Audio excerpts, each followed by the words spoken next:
그 후에 유다가 자기 형제들로부터 떠나 내려가서 아둘람 사람 히라와 가까이 가니라. 유다가 거기서 가나안 사람 수아라 하는 자의 딸을 보고 그를 데리고 동침하니 그가 임신하여 아들을 낳음에 유다가 그의 이름을 에리라 하니라.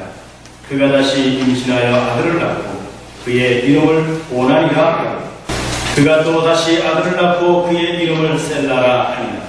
그가 셀라를 낳을 때에 유다는 거십에 있었더라. 유다가 장자 엘을 위하여 아내를 데려오니 그의 이름은 다말이더라. 유다의 장자 엘이 여호와가 보시기에 악함으로 여호와께서 그를 죽이신지라. 유다가 오난에게 이르되 내 형수에게로 들어가서 남편의 아우된 분부를 행하여 내 형을 위하여 씨가 있게 하라. 오난이 그 씨가 자기 것이 되지 않을 줄을 알므로 형수에게 들어갔을 때에 그의 형에게 씨를 주지 아니하려고 땅에 설정하니 그 일이 여호와가 보시기에 악함으로 여호와께서 그도 죽이시니 유다가 그의 며느리 다말에게 이르되 수절하고 내 아버지 집에 있어 내 아들 셀라가 장성하기를 기다리라 하니 셀라도 그 형들같이 죽을까 염려하니라. 다말이 가서 그의 아버지 집에 있으니라. 아멘. 한 주간 동안 주의 은혜 가운데에서 이렇게 건강한 모습으로 다시 또 예배의 자리에서 이렇게 된 것을 감사를 드립니다. 오늘 이 자리에 오셔서 또 함께 예배하고 있는 우리 성도님들 모두에게 하나님의 놀라우신 은혜와 축복이 함께 하시기를 축원해 드립니다. 아마 여러분들께서 오늘 교회에 오시기 전에 아마 한 주 동안 생각을 하시면서 이번 주에도 예배에 참여해야지 계획을 가지셨고 또 그 계획대로 오늘 아침 계획된 시간에 일어나셔서 여러분들께서 이곳에 오셨을 것입니다. 오늘 하루의 계획을 세우고 그 계획대로 우리가 삶을 살아가죠. 한 주간이 시작되는 월요일에 또 주초에 계획을 세우면서 이 한 주간에는 뭘 해야 돼? 한 달도 마찬가지, 1년도 마찬가지. 또 어떤 사람은 10년을 앞두고 5년을 앞두고 계획을 세우면서 그 계획대로 자기의 삶을 충실하게 살아가는 모습들을 보게 됩니다. 오늘 택한 창세기 38장 이 본문 가운데에도 하나님의 작정과 하나님의 계획과 또 하나님의 안목이 들어있음을 우리는 발견하게 됩니다. 창세기 37장과 38장을 겸해서 보게 되면 37장은 우리가 잘 아는 대로 형들의 시기와 이 미움을 받으면서 동생인 요셉이 애국으로 팔려가게 되는 그 지경을 맞이하게 되는 모습을 보게 됩니다. 이 내용은 근래에 이루어질 미래적 하나님의 계획의 모습을 이렇게 표현하고 있는 것이죠. 38장은 오늘 우리가 본문을 읽었는데 야곱의 12명의 아들 가운데 유다라고 하는 이 아들의 사건을 말씀하고 있습니다. 이 38장 오늘 본문의 말씀의 내용은 먼 훗날 하나님께서 이루신 하나님의 작정과 계획을 말씀하는 내용이기도 합니다. 하나님께서는 37장에서 요셉을 애국으로 내려보내시는 그런 준비를 하시는 분일 뿐만 아니라 38장에서는 유다를 통해서 그리스도의 대제사장이 나시게 하실 그런 먼 훗날의 일까지도 준비를 하고 계신다고 하는 것을 우리는 이 38장 본문에서 발견하게 되는 것입니다. 우리가 여기에서 생각해 봐야 될 것이 뭐냐면 하나님의 작정이라고 하는 것이 무엇이냐 하는 거예요. 여러분, 오늘날 우리가 처한 상황을 한번 보십시오. 힘들지. 전 세계적으로 꽉 막혀버렸죠. 어디 갈 수가 없습니다. 어디 돌아볼 수가 없습니다. 심지어 아픈 환자들을 볼 수가 없습니다. 제가 2주 전에 김군자 원사님께서 목사님, 장로님이 중환자실에 또 들어가셨는데 이때가 기회 아닐까요? 한번 오셔서 기도해 주십시오. 그래서 갔어요. 갔는데 못 들어갔어요. 권사님이랑 같이 가려고 했는데 한 사람밖에 못 들어갔대요. 뭐 가족이나 뭐라 할 것 없이 가족이 들어가든 뭐 당신이 들어가든 한 사람만 딱 들어가겠습니다. 그래서 권사님 보고 그랬죠. 그래도 권사님 들어가서 얼른 보고 오십시오. 저 밖에서 기도하고 기다리겠습니다. 그래서 신방을 갔지만 병원을 못 들어갔어요. 참 이런 모습을 보면서 이러한 상황을 생각하면서 하나님의 계획이 무엇일까? 그런 생각을 해봤습니다. 여러분 모두가 다 힘들지요. 생명이 죽어나가고 있습니다. 좋지가 안 됩니다. 어떻게 해야 될지 모릅니다. 이 시점에서 우리가 지금 누구를 봐야 되느냐? 하나님을 봐야 됩니다. 하나님의 계획이 뭔가? 하나님의 작정이 무엇인가? 이 사건을 통해서 하나님이 우리에게 무엇을 말씀해주고 싶어 하시는가? 여러분 좀 넓게 시각을 열어두셨으면 좋겠습니다. 힘들고 어려운 이 일로 인해서 생활에 제약을 받고 여러 가지로 많은 불편함을 우리가 가지고 있습니다. 모두가 마스크를 써야 되고 어디 들어갈 때 손을 닦아야 되고 사람들과 접촉하기도 힘들고 심지어 악수도 못하고 그저 할 뿐 얼굴을 다 보여주지도 못하는 이러한 상황이 지금 언제까지 갈지는 모르지만 그러나 여러분 하나님의 계획이 이 속에 들어있다고 생각하면서 우리가 하나님의 계획을 볼 수 있는 안목을 가졌으면 좋겠습니다. 37장에서 요셉을 통해서 이스라엘 민족이라고 하는 나라를 세우시고자 하시는 하나님의 계획이 있고 오늘 본문 38장에서는 유다를 통해서는 하나님의 나라라고 하는 장대한 포부를 이루실 것을 말씀하고 계신다. 이스라엘 나라와 하나님의 나라 이 양면적 관점에서 하나님의 작정을 봐야 된다는 것입니다. 이스라엘이라고 하는 나라는요 사실 지상에 있는 하나님의 나라를 말하는 것이고 오늘 여기 이 하나님의 나라의 개념은 하늘에 있는 히브리서에서 나온 대로 멜기세덱의 반찬을 쫓아서 나오는 하나님의 영적인 나라를 말씀하는 내용이라는 것입니다. 그래서 37장에는 지상에 있는 이스라엘 나라, 38장에서는 하나님 나라를 구축하고자 하시는 하나님의 계획이 들어있다고 볼 수가 있는 것입니다. 여기서 우리가 결과적으로 배우고 가져가야 될 내용이 뭔가 하면은 목표는 작정의 완성이랍니다. 여러분 하나님의 완성적 목표가 뭔 줄 아세요?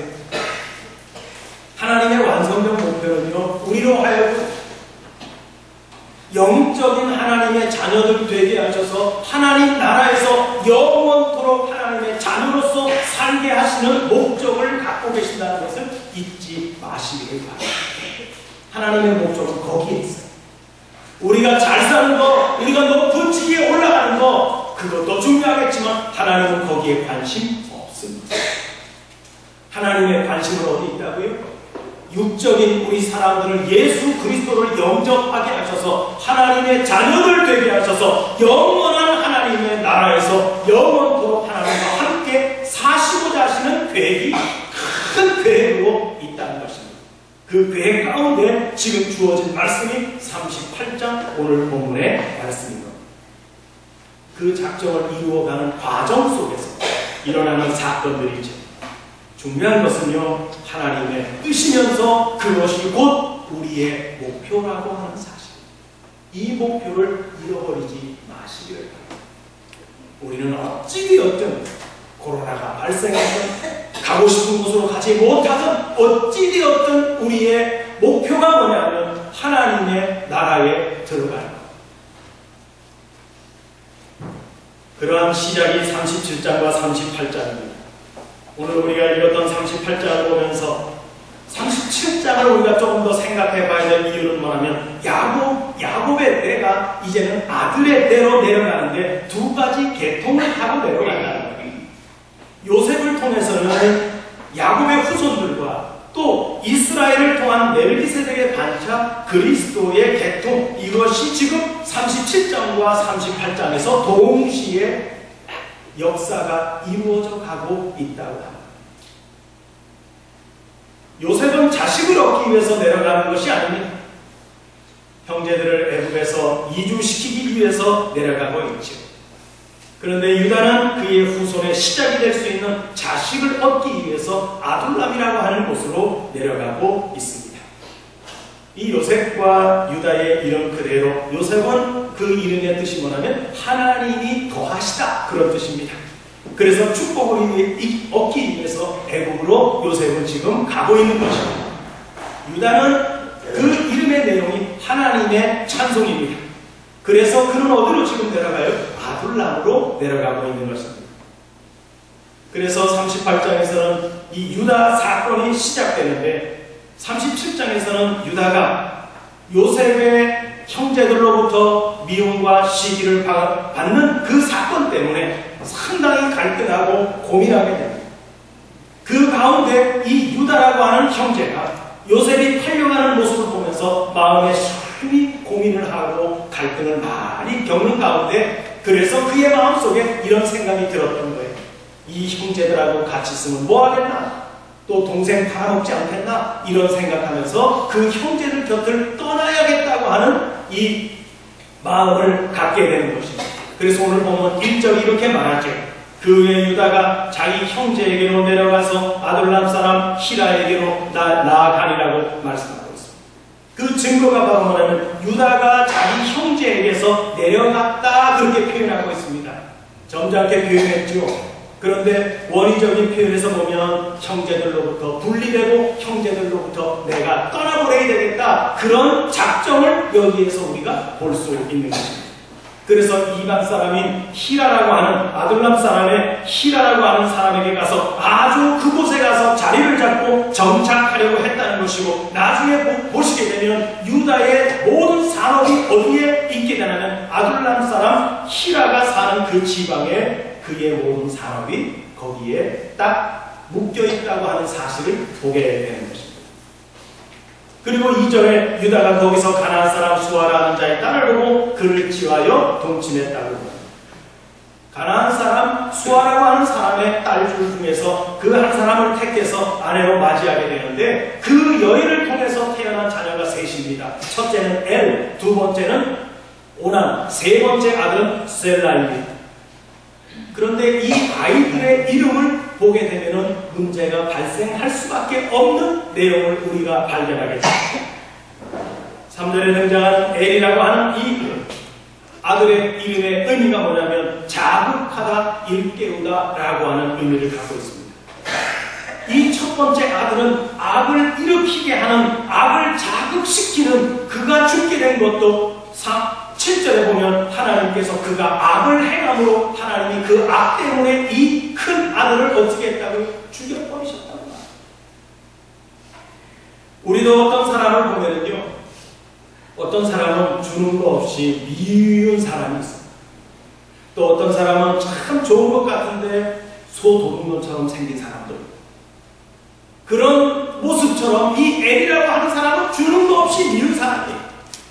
이 사람이 하는 일마다 다 보면 하나님이 악을 행하고 악을 저지르는 이러한 사람입니다. 그러니까 하나님께서 이 엘이라고 하는 이 아들을 볼 때마다 하나님께서는 속에서 부글부글 하나님의 마음이 끌어올랐다는 얘기입니다. 그래서 결과적으로 어떻게 했느냐, 이 아들을 하나님이 처단하셨다.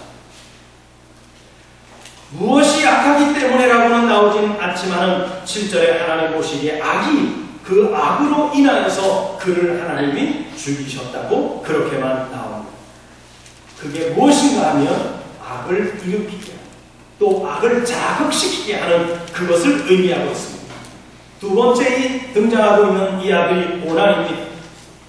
이 오난이라고 하는 이름은 두 가지 뜻이 있는데, 하나는 강하다, 그런 뜻이 있고, 또 하나는 쓸모없고 하찮다, 그런 의미를 가지고 있습니다.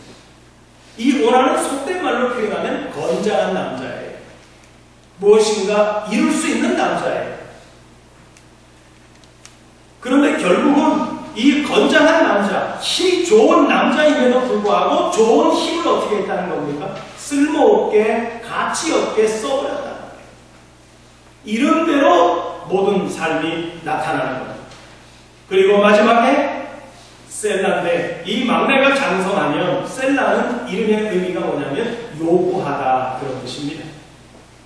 이 셀라가 마지막 막내가 되었는데, 그 당시에 결혼 풍습이 어떻게 됐냐면, 형제가 있는 가운데 제일 큰 형이 장가 들어가지고 자녀를 못 낳고 일찍 죽어버리면 둘째 아들이 이제 형수와 함께 삶을 살게 되고, 또 둘째 아들이 죽으면 셋째가 들어가서 이제 그 생활을 이루어가게 되는 풍습이었습니다. 그런데 셋째인 이 셀라가 가만히 보니까 나이가 아직 어립니다. 장성하면 줄 줄 알았는데 가만히 유다의 눈치를 며느리 다말이 살펴보니까 줄 것 같지가 않아요. 왜? 위에 있는 형 둘이 다 이 다말이라고 하는 여인과 살면서 다 죽어버렸거든요. 이유는 알 수 없지만 일찍 죽었기 때문에 유다가 생각할 때 이 말째 셀라까지 죽일 수 없다라는 생각이 마음속에 자리 잡고 있었던 것입니다. 중요한 것은 이 세 명 모두가, 이 아이들 모두가 가나안 여인의 자녀들이라는 것입니다. 사실 유다가 가나안 여인을 취하게 된 배경은 이 요셉 사건 때문에 마음에 많은 고민과 어려움을 갖고 있었기 때문에 그가 아버지와 형제들의 곁을 떠나서 가나안 이 땅으로 들어가서 내가 자리를 잡아야 되겠다, 이런 생각을 하면서 거기서 살고자 했던 것입니다. 그런 면에서 보면 야곱은 아들 둘을 다 잃어버린 거랑 마찬가지죠. 첫째는 요셉을 잃어버렸고요, 둘째는 유다마저도 잃어버리게 된 것입니다. 그런데 6절을 보면 유다가 장자 엘을 위해서 아내를 취하고 그 이름은 다말이더라 라고 말합니다. 여러분, 이 다말이라고 하는 이 단어의 의미가 뭐냐면 똑바로 세우다, 그런 뜻입니다. 그래서 헬라어, 이 히브리어로는 타마르라고 표현하는데, 그 이름의 또 하나의 의미가 뭐냐면 종려나무, 또 하나는 기둥, 지주, 그런 의미가 있습니다. 그래서 다말은 어떤 여자냐, 그 이름에서 말씀하고 있는 것처럼 유다의 가문을 세우는 역할을 하는 여성이라고 하는 사실을 보여주는 것입니다. 성경은 이름만 우리가 잘 파악을 해도요, 그 사람의 미래와 그 사람의 현재, 그 사람의 과거를 짐작해 볼 수 있습니다. 그래서 옛날 어른들은 자녀들의 이름을 지을 때 신중하게 많은 고민을 하면서 자녀들의 이름을 지었다고 하죠.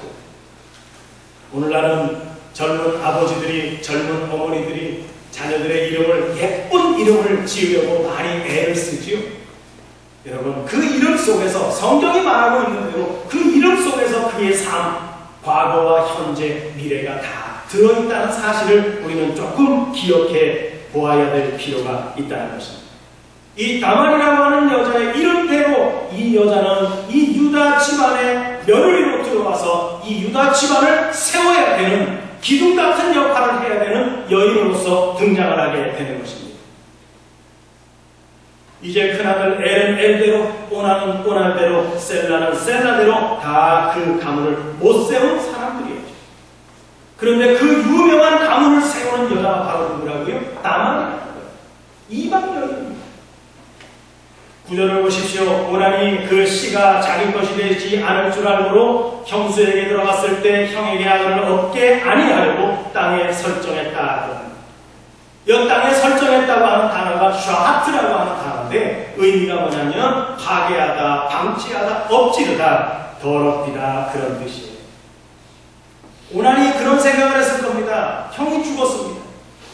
이제 자기는 풍습대로 형수에게 들어가서 형수와 이제 삶을 살아야 되는 입장에서 여기서 내가 자식을 낳는다 할지라도 내 자식이 안 될 거예요. 내가 자녀를 낳는다 할지라도 내 자식으로 입적할 수 없으니까, 형의 이름에다가 입적을 해야 되니까 내가 이걸 왜 하나, 이런 생각을 했을지 모릅니다. 그래서 가문을 세워야 되는 이 오난의 입장에서는 가문을 세우기보다는 파괴시켜버리고 더럽히고 엎질러 버리는 그것을 선택했다는 거예요. 이건 하나님의 뜻이 아니라는 거예요. 하나님의 뜻은 가문을 세우고 하나님의 역사를 이루어가는 데 뜻이 있는데 하나님의 뜻을 방해했다는 사실입니다. 하나님의 작정을 이루어가는 데 있어서 방해하는 요소들은 하나님이 어떻게 하십니까? 여러분, 가차없이 처리하십니다. 베드로가 예수님께서 너희는 나를 누구냐? 라고 질문했을 때 예, 주는 살아계신 하나님의 아들이십니다. 그렇게 신앙 고백을 받았던 베드로가 예수님께서 내가 이제 얼마 있으면 예루살렘에 올라가서 내가 십자가에 못 박혀 죽을 것이다 라고 얘기했을 때 베드로가 뭐라고 그럽니까? 팔을 벌려서 예수님 가는 그 길을 가로막으면서 예수님 그렇게 하면 안 됩니다. 그럴 때 예수님 뭐라고 해요? 사탄아 물러가라. 하나님의 계획과 하나님의 뜻을 거스리는 자, 금방 신앙 고백 받으면서 너의 신앙 고백 위에다가 내 교회를 세우겠다고 말씀하셨던 칭찬이 자자했던 예수님의 입에서 바로 그 신앙 고백했던 베드로를 향해서 뭐라고 해요? 사탄아 물러가라고 말씀하십니다. 생각을 하지 않습니다. 하나님의 계획, 하나님의 경륜에 따라서 방해거리가 된다면 하나님은 어떻게 하신다고요? 그냥 처치해 보신다는 거예요. 사실 이 세 아들들은 다 유다의 적자들이었죠. 그런데 유다 가문을 세울 수가 없다는 겁니다. 거기에서 다말이 나오고요. 이 다말을 통해서 누가 또 등장합니까? 베레스와 세라라고 하는 이 아들들이 탄생하게 됩니다. 성경 보셔서 아시겠지만 이 베레스와 세라가 탄생할 당시에 그 상황이 어땠는 줄 아세요? 쌍둥이를 배웠습니다. 누구의 자손이에요? 유다가 며느리와 함께 함으로 인해가지고 며느리가 임신을 했는데 두 아이가 복중에서 자라는 거예요. 그런데 이 아이가 이제 다 시간이 지나면서 나올 때가 됐는데 보통 아이가 나올 때 머리부터 나오잖아요. 그런데 이상하게 이 두 아이가 나올 때 처음에 팔이 쑥 나오는 거예요. 그래서 먼저 이 아이를 산파들이 붉은 실을 가지고 이 아이 손목에다가 묶었어요.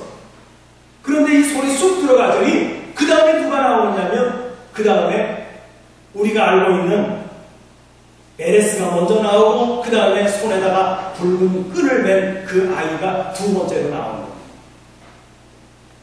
여러분, 참 이상한 해프닝이죠. 그냥 처음에 나오면 되는데 왜 나왔다가 들어갈까요? 약으로 말하면 도로 한 거예요. 도로. 다 갔다 하다가 탁 가가지고 1루에서 2루로 진격하는 것 같은 도로하고 그냥 들어갔다가 형이 먼저 나오고 나중에 붉은 실을 맨 동생이 등장하게 되는 거예요. 우리가 창세기 5장을 보시게 되면요, 자식을 낳는 일도요. 그게 뭐냐면 하나님의 사역으로 해야 된다는 거예요. 내가 자식을 낳는다. 이 자식을 낳으면 내가 육체적으로 자식을 낳았지만 그러나 하나님께서 내게 주신 이 자식은 어떤 자식으로 만들어야 되느냐? 하나님의 자녀로 만들어가는 자식으로 등장시켜야 된다는 거예요. 그래서 5장에 창세기 5장에 낳고가 나오는데 거기 여자가 한 명도 없습니다. 다 누가 나와요? 남자는 이름만 나와요. 아브라함이 누구를 낳고 야곱이 누구를 낳고 그렇게 나옵니다. 이 얘기는 뭐냐면 하나님의 가문을 잇는 대를 이야기하고 있는 것입니다. 사도 바울은 이런 말을 했죠. 스승은 있지만 아비는 많지 아니하니 내가 너희를 하나님의 말씀으로 낳았다. 여러분, 바울이 결혼했어요? 안 했어요? 바울은 결혼 안 했습니다. 그런데 바울도 뭐라 그럽니까? 내가 낳았다 그럽니다. 뭘로요? 하나님의 말씀으로 디모데를 낳았다고 얘기하죠. 그 가문을 이어가는 것이 중요한 겁니다. 그러면 다말이라고 하는 이 여인이 가문을 세울 만한 여자라고 말할 수 있는 대목이 뭐냐 하는 거예요. 사실은 이 다말이라고 하는 여자가 시아버지 유다로부터 소방을 맞았어요. 사실. 어떤 소방을 맞았느냐? 유다라고 하는 이 사람은 첫째 아들과 둘째 아들이 죽는 것을 보면서 셋째 아들인 이 셀라를 줘야 될까 말아야 될까 고민을 많이 했습니다. 그런데 가만히 며느리가 눈치를 보니까요, 유다라고 하는 이 시아버지가 줄 생각을 안 하는 거예요. 대를 이을 생각을 안 하는 거예요. 자기가 조치를 취하는 겁니다. 아버님, 저 친정집에 좀 가서 이따가 오겠습니다. 제 마음이 참 괴롭네요. 그러면서 친정집으로 가요. 자, 그런 가운데 친정에 갔는데 소문이 들리기를 시아버지 유다가 양털을 깎기 위해서 양을 몰고 자기의 친정 동네로 온다는 소문을 들었습니다. 때는 이때다. 그리고서는 창녀에 복장을 하고서 사람들이 오고 다니는 길목에 자리를 딱 잡고 앉아가지고 시아버지를 기다리고 있는 거예요. 결국은 시아버지를 만났습니다.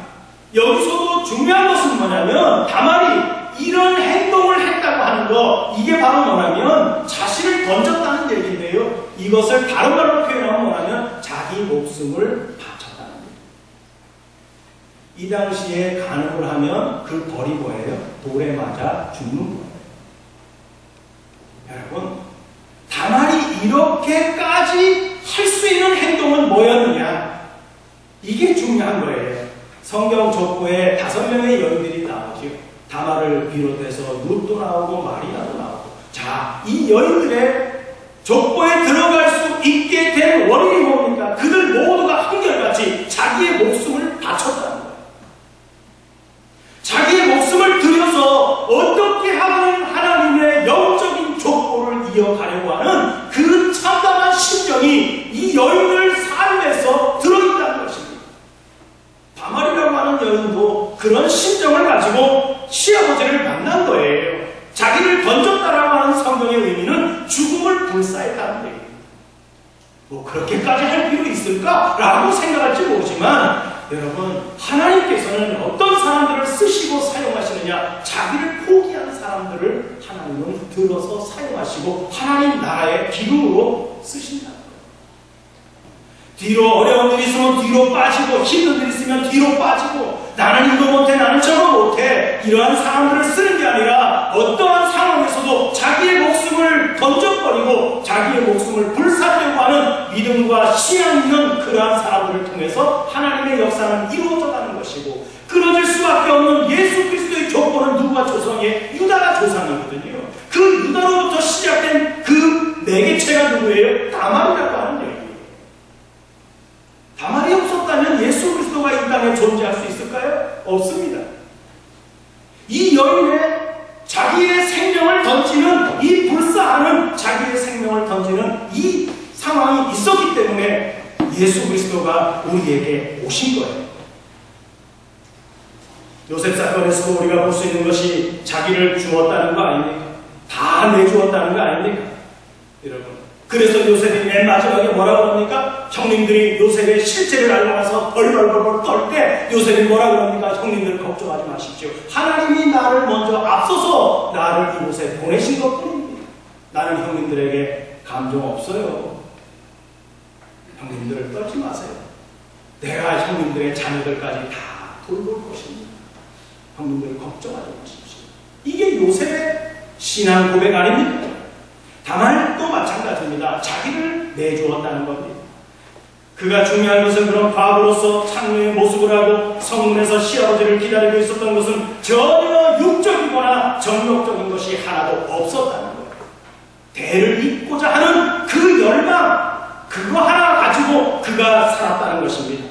단순히 가문을 세워서 대를 잇게 하자는데 목적이 있었기 때문이고, 여기서 또 한 가지 생각할 수 있는 것은 단 한 번의 사건으로 이 역사가 이루어졌다는 거예요. 그리고 임신이 된 거죠. 이게 다말의 행동이 우리에게 보여주는 게 뭐냐면 그것은 바로 믿음이었다. 믿음이 아니면 이렇게 못한다는 것을 보여주는 것입니다. 여러분, 믿음이라고 하는 단어를 쓸 때 이러한 상황에서 믿음이라고 하는 단어를 써야 되는 거예요. 자기 생명을 들여서 하나님의 역사와 하나님의 계보를 이어가려고 하는 이 목적 하나 때문에 시아버지 아니라 세상 어느 누구라 할지라도 내가 거기에 목숨을 바치고 내가 거기에 내 생목숨을 드릴 때 비로소 하나님의 역사는 그 가운데에서 꺼져갈 듯 꺼져가지만 꺼지지 않게 하는 하나님의 역사를 이어가는 이 믿음, 이것이 행동으로 나타나게 되는 것입니다. 이 가문을 세우고자 하는 다말로서는 하나님께서 쓰신다면 분명히 한 번의 사건을 통해서도 하나님의 씨를 주실 것이라고 하는 믿음의 행동이었다는 사실입니다. 여러분, 이게 뭐가 증명하는 줄 아세요? 약조물이 그것을 증명해 줍니다. 이 사건이 있은 다음에 다말 며느리가, 며느리인지 모르잖아요, 지금. 유다는 며느리인지도 모르잖아요. 그냥 창인 줄 알았지. 그런데 이 여자가 이상한 조건을 거는 겁니다. 당신이 가지고 있는 것 중에 약조물을 나에게 달라는 거예요. 여러분 보세요. 약조물을 주고 나중에 이가 반환할 때 뭘로 반환하고자 했어요? 일단은 염소 새끼 한 마리 갖다 주려고 했단 말이에요. 그거 갖고는 약조물이에요. 유다로서는. 만약에 자신이 임신이 안 되었으면 약조물을 돌려주면서 받은 게 뭐예요? 염소 한 마리예요. 단순히 염소 새끼 한 마리 받는 거라고 생각하세요? 아닙니다. 네. 여기서 더 큰 문제가 있어요. 시아버지를 속였잖아요. 그것 때문에 자기가 죽는 거예요. 이 사건이 들통이 나면 죽는 거라니까요. 약조물 아니라 세상 없는 게 와도 죽는 거예요. 왜냐하면 시아버지 유다는요, 다말이 며느리인 줄 몰랐어요. 왜? 얼굴을 가리고 있었으니까. 위장했기 때문에. 그러나 며느리 다말은 알아요, 몰라요? 알고 있습니다. 시아버지라는 사실을 알고 있었습니다. 그렇기 때문에 약조물을 바꾸어서 만약에 임신을 못했다면 그는 돌에 맞아 죽습니다. 염소 새끼 받는 거 아니에요.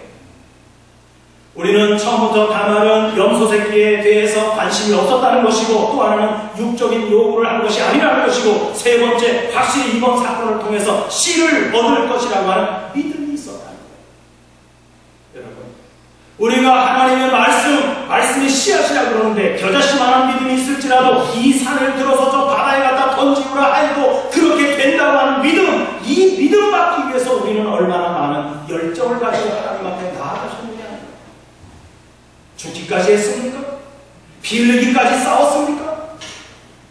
여러분, 다만은 지금 생사가 왔다 갔다 하는 그 일을 행한 것은 뭐냐면 씨를 얻기 위해서예요. 말씀을 얻기 위해서예요. 생명을 얻기 위해서예요.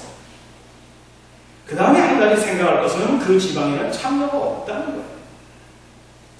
창녀의 모습을 하고 시아버지하고 어떤 사건이 있었고 창녀의 패션을 다 벗어버렸기 때문에 그 지방에는 창녀가 보이지 않는 겁니다. 다시 말하면 며느리 다말을 찾을 기회가 없어졌다는 거예요. 비록 염소새끼 보내가지고 약조물을 회수하려고 했지만 그것이 실패했다는 겁니다. 여러분 보세요. 37장 요셉의 사건과 38장 유다의 사건을 가만히 보면 공통점이 하나 있어요. 그건 뭐냐면 요셉을 잃어버렸을 때 아버지가 알았어요? 몰랐어요? 몰라요. 아이고 내 아들 요셉아 죽었구나 그러면서 죽음으로 인식하고 살았어요. 20년 이상을. 지금 유다는 알았습니까? 며느리인 줄? 며느리인지 몰랐다는 거예요. 왜냐? 임신했다는 사실이 증명되기까지 밖으로 그것이 노출되기까지는 숨어 있어야 했다는 얘기입니다. 무엇을 가지고? 약종을 가지고 있어야 된다. 이것만 갖고 있으면 돼요. 숨어 있어도 나중에 이걸로 결판이 나는 거예요. 여러분, 우리가 하나님 나라에 입성했습니다. 살아서 갔든 죽어서 갔든 들어갔어요. 하나님이 여러분들을 뭘 가지고 내 아들이구나 하고 보실까요? 우리의 외모 가지고요? 우리가 지금 신설동교에 와서 출석한 이 자리의 모습을 보면서 신앙생활 잘했구나 그거 가지고 하나님이 보실까요? 여러분, 약조물이 있어야 되지 않습니까? 하나님께서 나에게 주신 약조물이 있어야 되지 않습니까? 하나님은 우리 외모 보시지 않는다니까요. 우리 지위 보시지 않습니다. 뭘 볼까요? 내 안에 약조물이 있느냐 하는 걸 보신다는 거예요. 약조물이 뭐예요? 믿음이에요. 믿음은 뭐예요? 씨앗이에요. 생명이에요. 예수 그리스도예요. 하나님 앞에 가서 우리가 보여줄 게 뭐예요? 예수 그리스도가 나와 함께 있는 것을 보여주시면 돼요. 말씀이 내 안에 있는 것을 보여주시는 우리 성도님들이 되시면 되는 거예요. 우리가 어디 있는지 상관없습니다. 두 사람이 함께 잠을 자다가도 한 사람 데려가고 한 사람 안 데려간다고 하는데 10명의 처녀들이 신랑 오기를 기다리는데 그런데 누구만 만나요? 등불과 등불과 기름이 있는 자. 기름은 뭐예요? 명사로 얘기하면 그리스도고요. 물질 명사로 얘기하면 뭐예요? 그 기름은 기름이에요. 그리스도예요. 예수 그리스도가 안에 있고 성령의 빛이 있고 말씀이 내 안에 들어있으면 신랑이 언제 오든 상관없습니다. 걱정하지 마십시오. 여러분 잠잔다고 깨어있어야 되는데 잠자고 있어도 다 알아서 찾아갑니다. 누가요? 신랑이 알아서 찾아갔습니다. 그러니까 뭐만 있으면 돼요? 등불과 기름이 항상 우리 안에 내재되어 있어요. 이게 뭐예요? 오해사슬. 하나님의 말씀이에요. 예수 그리스도의 생명이에요. 이것이 우리 안에 가득 들어있으면 여러분 걱정하지 않으셔도 됩니다. 알아서 찾아갑니다. 하나님이 알아서 골라갑니다. 다 골라갑니다. 당신의 자신인데 안 골라가요? 학교에 가보면 학부형들이 1학년 초등학교 때 학교에 쫙 오면 부모들이 옛날에 뒤에 서가지고 내 아들 어디 나와고 찾는다고요. 뒤통수만 보고 찾아요, 안 찾아요? 지 자식 다 알아서 찾는다고요. 뭔가 끌리는 게 있어가지고 자기 자식 다 알아서 아 저기 앉았구나 그러면서 유심히 누구만 봐요? 걔만 봐요. 왜? 자기 자식이니까요. 하나님 누구만 보실까요? 하나님 누구만 보실까요? 당신의 자식들만 보는 거예요. 그러니 하나님이 안 찾아요, 여러분. 찾고도 남지요. 그래서 믿음은 뭡니까? 행함이라는 거예요. 믿음은 뭡니까? 결단 있는 행동이라는 거예요. 뭐를 담보로요? 우리의 생명을 담보로 결단 있는 행동을 믿음으로 행했다는 것입니다. 이것이 뭡니까? 이게 산 믿음이에요. 이러한 상태로 드리는 예배가 무슨 예배일까요? 산제사로 드리는 예배가 되는 것입니다. 이것이 산자들의 하나님이라는 겁니다. 참 예수님의 족보에 오를 만한 여자라고 생각을 합니다. 그 약점은 몇 가지예요? 세 가지예요. 도장, 끈, 지팡.